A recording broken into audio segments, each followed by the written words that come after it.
episode of In and Around Abington. My name is Alex Bazantin, and I'm your host.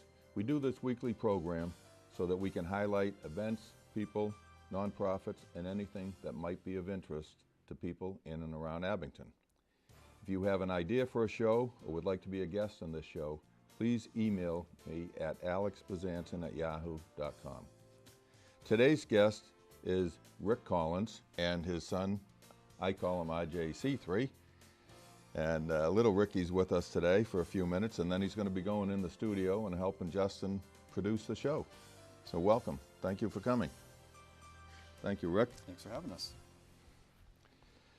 Rick is a member of the Abington Planning Board, and he's up for re-election this year.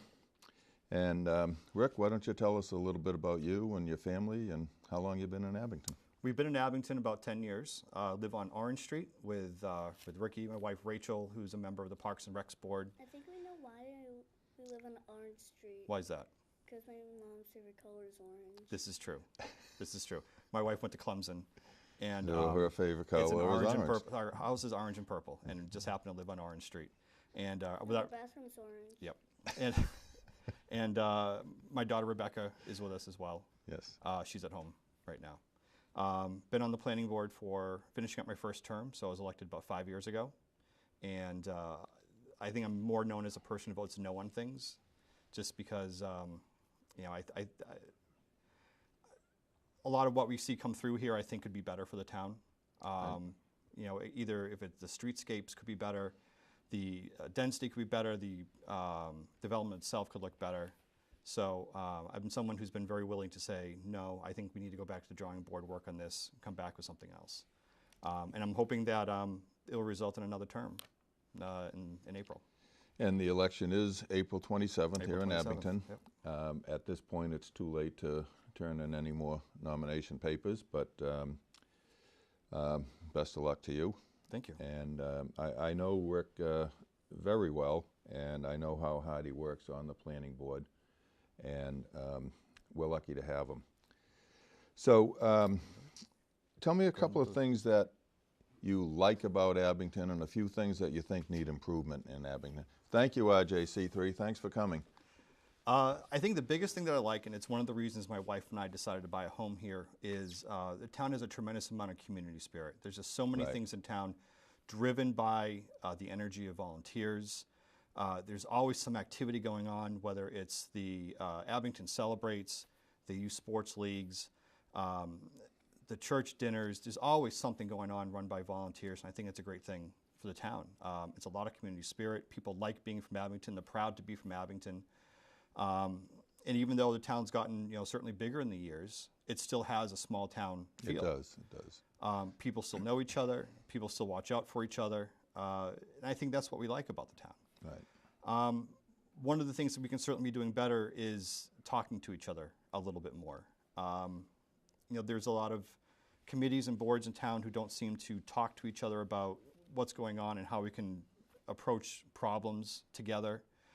By not having really a major newspaper cover the town anymore, it used to be the Enterprise and the Ledger both would have coverage, and the Weekly Mariner would have reporters. We don't have that anymore. So we don't have that information flowing around the community about what's happening. So we see some of these breakdowns happening in terms of our development, our commercial development, our commercial centers, our parks and recreation opportunities, the town budget, all these sort of different pieces of the town. We need to start working, I think, closer together in terms of how we approach these. Because otherwise you're going to have 4 or 5 different groups trying to address some situation. Right. And that's when you run into problems. Well, I know you and I talked about, as my last year on the Board of Selectmen, about forming a committee to inventory all the parks and playgrounds and basketball courts and to come up with a plan, a capital plan for that. And, I'd still like to see that happen. I've mentioned that to a few of the other selectmen now that are on the board. And I think that's the way to improve some of those situations. My plan was to bond the repairs, get everything repaired, and then use community preservation funds to pay that back over a period of 10 years or whatever it might be, depending on the costs. So that's something I know you're interested in because you have kids in the youth sports programs. and we've discussed that before, so I'd like to continue that, and I know you would too. But one of the main reasons I brought you on today is to talk about a new project that you're working on. So why don't you give us some background on that? So over the course of being involved in the community, I've brought up a couple times the state of Ames Knoll State Park, which anyone who's been there in the past couple of years knows that over the past decade, really, we've seen a decrease in the maintenance levels, in staffing, in water quality, in the amount of broken infrastructure that's down there, and it isn't a positive situation, right. And it could be because it's a great park. It's a big park. There's some amazing trails and vistas that are there. Some really interesting history from the site. There's a trapping area. There's a lot of trappers and hunters. So just over the years, as DCR has seen its budget decline, and its staffing, we learned, has been cut by about a third over the past decade. Wow. That it's become a fight among the state parks for resources. And Ames Knoll, unfortunately, has kind of been left out of this equation for a large extent. So you walk down there and you see the old grills have broken, but the poles are still in the ground, which is a clear hazard. And you see broken signs, and you see some of the benches that have been set up where people could sit and rest. The vistas are now blocked by overgrown brush and trees and scrubs. And we're going to see some of the photos now, but that's a bench that should be overlooking Cleveland Pond, right. and it's just overgrown, and you can't see anything. And this is just a matter of getting some people interested to come down and help clean it up on occasion. Again, another bench that is broken or surrounded by brush and just needs to be cleaned around. So just to be clear, that's a state-owned park. This is a state-owned park. It's not owned by the town. Correct. And the town does not spend any money on maintenance or that's correct. Or manning the site. That's correct. That's correct. So what happened last year was Senator John Keenan's office was able to include in an environmental bond bill some money to start thinking about a master plan for the park and to make some improvements. Ultimately, it's up to DCR and Governor Baker to decide if that money is spent. But it at least sent a message that the town of Abington would like to start to see some investment in this facility again. Otherwise, frankly, it starts to become almost a public safety hazard. We have people getting lost out there every summer because of there's no trail markings. We have brush fire started because there's no trail maintenance going on. And when the number of people start to decline in a park, that causes other safety problems. So the money was included in the bond bill, and the Board of Selectmen, I think, in their wisdom, created a advisory committee made up of Abington people to start to talk about, well, what do we want to see at Ames Knoll? What are the things that make sense? What are the immediate needs? Bring in some of the stakeholders like neighbors and residents, mountain bikers who use it, and start to have these conversations with DCR so we can start to make the argument that there's some investment needed in the facility. So the town of Abington sold some land to the state for Ames Knoll a few years ago. And that's the plan is to have that be part of Ames Knoll. And I know you and I talked at one point about maybe doing a different entrance that would be more, it would be easier for people to find, for one thing.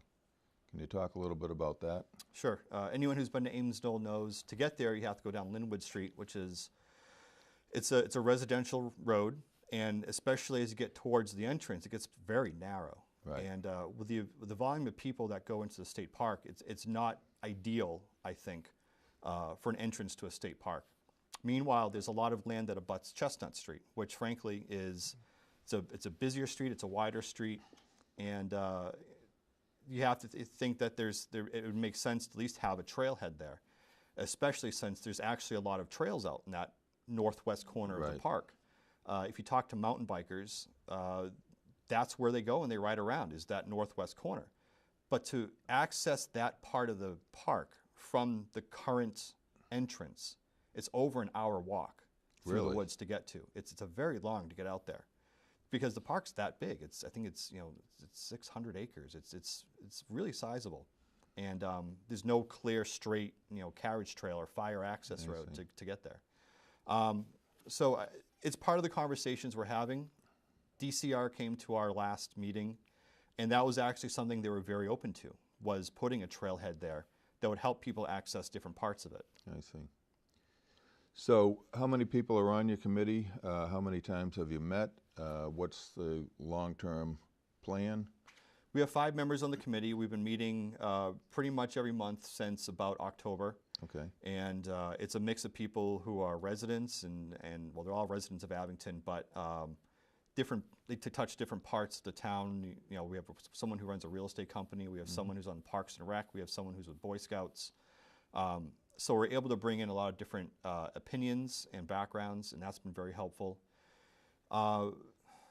And what we've been able to do is to start to meet with some people and start to put together a list of needs, both short-term and long-term, things we can work out over a couple of years versus what really should be done this year, such as fixing these broken signs, fixing the broken poles that are sticking out of the ground, cleaning up some of the brush and the trash that's lying around.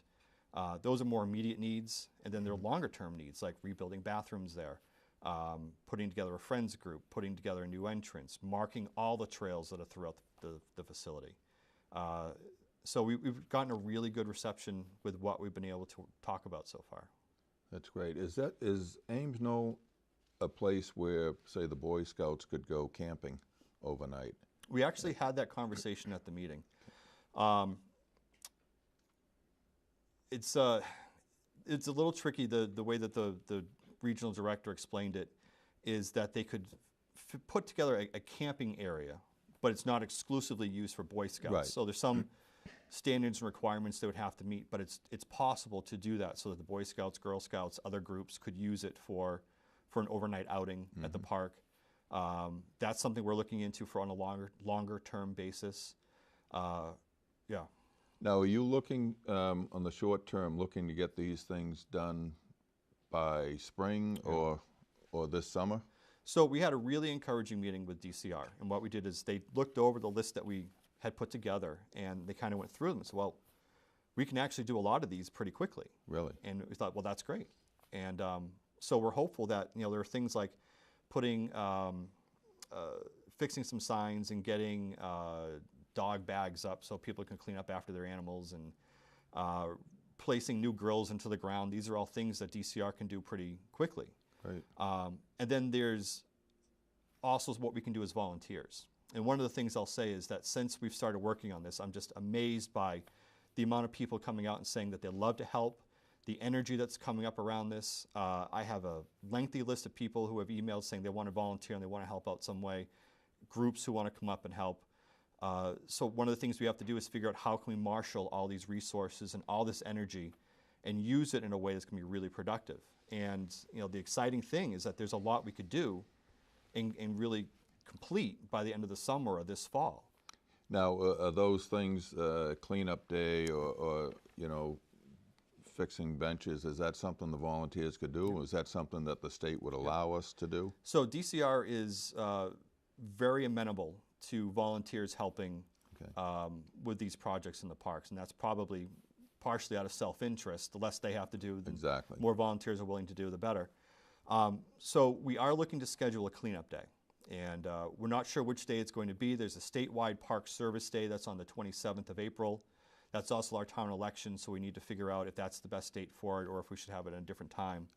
But at that time, what we can do is just, in 2 hours of volunteer work, is that we can clean up significant areas. We can start to pull back some of the trails. We could remove some of the brush that's blocking some of the views. I think we can make a really good dent. Yeah. I hope to be able to have a date and time soon so that people can plan and start scheduling it. But DCR has been really open about the idea of, if we want to enhance trail markings, well, let's put together a plan and we can do that. If we want to improve the walkways that are scattered across the park, well, let's make a plan and do that. I know when I was on the Conservation Commission years ago, and I don't know how long ago it was, but they came before us to build the boardwalk that's going around there. And at the time, I don't think it went completely around the park, and it still doesn't. No. So that's one of the oddities about Ames Knoll is that you can take a long, 2-hour hike, follow this trail, go over some boardwalks, and then it suddenly dead ends. And you have to come all the way back. And so that makes it a little bit of a, less fun walk than some of the other parks where you can just basically do an entire loop. And one of the things we have to do is there's still some privately owned land at the top of the park, north of the pond. There is something in the work for the town to obtain that land and then convey it to the state, and then you'd be able to build a trail the entire way around. But there are a couple boardwalks out there that need to be repaired, but there's also opportunities in other places where you can build boardwalks. There are some small little bridges over some muddy patches or some wet patches, and but some of the water has shifted, so now that those little bridges just lead you right into the middle of another puddle. Yeah. So there's all sorts of little things around the park that can be improved. This isn't going to be all fixed in 6 months. This is going to be a couple of years and a few years of maintenance. But you have a good feeling from DCR that we might get something. Based on the last conversation, they were very, very helpful. They're excited that people are taking an interest in this. They encouraged us to form a Friends of Abington, a Friends of Ames Knoll State Park group, which I think was one of our longer-term goals. Yep. But DCR basically has said that this is one of the ways that other parks have, put together to help really encourage these discussions and raise money and organize volunteers. So that's probably something we're going to be doing sooner rather than later. Great. So if people want to volunteer, how do they reach you? Right now, they can just email me directly. So it's rickcollins77@gmail.com. Great. We hope to have, if not a Facebook page, then, a small website or a small email address, general email address they can. And when do you meet? Is it the same time each month? It's usually on a Thursday. Our next meeting is April 11th. Okay. At 7 o'clock. At Town Hall? At Town Hall. Okay. And if you want to volunteer, you can certainly stop into that meeting on April 11th, 7 o'clock at Town Hall. And we'll get the word out when we know what we're going to do about the Park Service Day. Great. I know one other thing you've been working on, you've had a couple of meetings, is a master plan for the town. Yes. Can you just briefly tell us a little bit about what's going on with that? So the state likes towns to update their master plan about every 10 years or so. And the master plan is basically, it's like a blueprint for how the town uses all the land. What land is going to be commercial versus residential, what the zoning rules are, where the open space is, so that when we start talking about what our housing needs are, what our open space needs are, that we have this document that's kind of compiled all this research and all this information and helps us to make decisions. So Abington last did ours about 10 years ago, so we're updating it. We went a different path this time where usually you hire an advisory group to come in and do it, and it can be quite expensive. There's a school out in Western Mass that is basically a master's program for town planners. Right. And we hired them at a very reasonable price. They've been very good. They bring a new perspective in terms of what other towns are doing, what best practices are happening in other communities. Right. And they're preparing some recommendations on how we can move forward. We're looking at how we can encourage more commercial development in our downtown centers, how we can better wrangle investment in all our open space and parks, from Island Grove to our playing fields, to how do we tie the rail trail that we now have on the eastern side of the town with Ames Knoll on the western side of the town. What do we need to do to encourage more senior housing in the community? And kind of this is an overall plan. This isn't just park and rec. It isn't just commercial. It's an overall plan for the entire town. It touches housing, open space, commercial development, economic development. It's a pretty broad plan. Yeah. So this is something that we're going to be working on over the next several months. It's not something that is going to finish up soon. And then that goes to town meeting for approval? Or? It doesn't require town meeting approval. Planning board just approves it, but planning board holds public information meetings so the public can make their thoughts known. And goodness knows we've had some good conversations on the Facebook groups, as well as we've had a couple open forums that people have been to and offered some great suggestions. Good. But it's not too late in the process. People still have a chance to make their thoughts known. Will you be having more public hearings? I know you've had a couple up to this point. Yep. So we'll be advertising them when those are scheduled. on the town website, on some of the Facebook groups. We'll try to put something in the paper when possible, Right. because we want people's input in this. Great. Well, very informative. Thank you. Very welcome. So, one of the things I do with all my guests, it's just a silly little thing, but I think it gives us some insight to our guest, is we call this Which One? And a friend of mine has a radio show, and he's the one that did that when I went on his show. So I'm going to ask you a couple of questions, and you're going to pick which one, okay? I'm told there's no math involved in this, right? No math. Okay. No, 1 + 1. All right. L. Okay, close. Winter or summer? Summer, but it's close. Okay. I do like snow. Patriots or Red Sox? At heart, I'm Red Sox. Oh, Not a knock on the Patriots, but okay. Steak or seafood? steak. Chocolate or vanilla? I'm going to go chocolate with that one. All right. Santa or Easter Bunny? I'm going to have to go Santa. Santa, because you have young kids. Yeah. Okay. All right. Thank you, Rick. Thank you. So one other thing I'd like to do on all these shows is to announce upcoming events in and around Abington. And on March 24th, the Hug Foundation will be hosting their annual Bruins alumni hockey game at Rockland Ice Rink. This is the Hug Foundation's biggest fundraiser of the year. Tickets are available at hugfoundationma.org and also at Rockland Ice Rink. This year will feature former Bruins great Ray Bork, Rick Middleton, whose number was just retired, and many others. So please come out and support the Hug Foundation. It is my family's charity, and we donate the money to people in need, people that have had medical issues or accidents, or just people that in the area that need help. And all the money we raise goes back into the Hug Foundation. Nobody takes a salary. We don't pay rent. All the money raised goes to help people in the community. So please come out and help us on March 24th, and you'll be able to meet Ray Bork and Rick Middleton. And the Bruins players are very, very gracious between periods, taking pictures and signing autographs for everyone. Does Ray Bork know you'll be playing this year again? I will not be playing Okay. this year. That's probably and Ray is safe. very happy about that, Yeah. because last time he played and I played, I ended up cutting his lip. Yeah. So he was very happy when I told him I wouldn't be playing. Probably best for all. It is, it is. You've seen my skating skills.